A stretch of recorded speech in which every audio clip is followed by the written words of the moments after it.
Hello student, देखो इस question में हमें क्या दे रखा है। देखो 5 कार्ड्स दे रखे हैं, ठीक है। क्वेश्चन को देखो आराम से पढ़ना।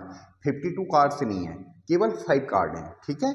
और वो हैं 10 card, jack card, queen card, king card और एस कार्ड ऑफ डायमंड, ठीक है बच्चों।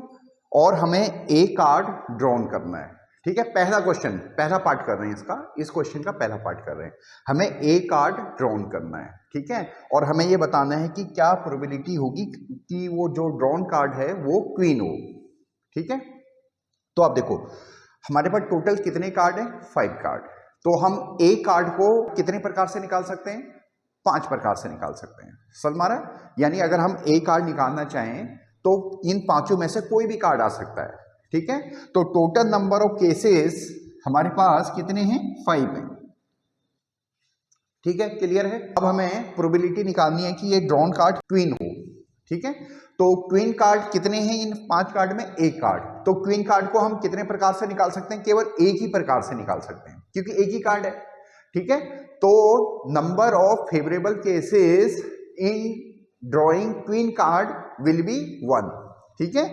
क्वीन कार्ड को ड्रॉ करने के लिए या क्वीन कार्ड को निकालने के लिए जो नंबर ऑफ फेवरेबल केसेस हैं वो है 1, केवल 1, ठीक है बच्चों।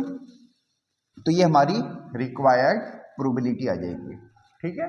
अब इसी क्वेश्चन का सेकंड पार्ट कि जो क्वीन हमने निकाली है इसको अब अलग रख दो, ठीक है।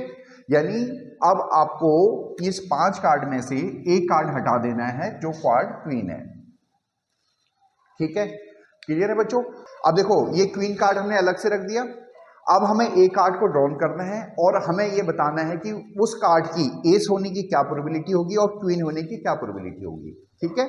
तो देखो अब हमारे पास कितने कार्ड हैं, 4 कार्ड हैं, ठीक है। तो number of favourable of cases कितने हो जाएंगे, हमारे पास 4 हो जाएंगे, ठीक है। यानी अगर हम एक कार्ड को निकालना चाहें तो हम कितने प्रकार से निकाल सकते हैं, 4 प्रकार से निकाल सकते हैं, ठीक है बच्चों। इन 4 कार्ड में एस कितने हैं, केवल 1 है, ठीक है। तो ये कार्ड जो हमने ड्रॉ किया है ये एस हो, इसकी क्या प्रोबेबिलिटी होगी, 1/4। यानी number of favourable cases in favour of S कितने हुए, 1, और टोटल नंबर ऑफ केसेस कितने हुए, 4। तो एस को निकालने की प्रोबेबिलिटी 1/4, ठीक है। क्लियर है। इसी क्वेश्चन का सेकंड पार्ट है, ये जो 4 कार्ड हैं, ये जो 4 कार्ड बचे हैं हमारे पास क्वीन हटाने के बाद, अब इन्हीं कार्ड में से अगर हमने एक कार्ड निकाला तो उसके क्वीन होने की क्या प्रोबेबिलिटी होगी। तो देखो बच्चों इन 4 कार्ड में क्वीन कार्ड तो होगा ही नहीं, ठीक है। क्लियर है। तो number of favourable cases in favour of queen card कितने हो गए, 0, क्योंकि कार्ड तो है ही नहीं। और टोटल नंबर ऑफ केसेस कितने हैं, 4। यानी प्रोबेबिलिटी हमारे पास क्या आ जाएगी, 0 आ जाएगी, ठीक है। यानी इम्पॉसिबल इवेंट हो जाएगा ये, ठीक है। क्लियर है।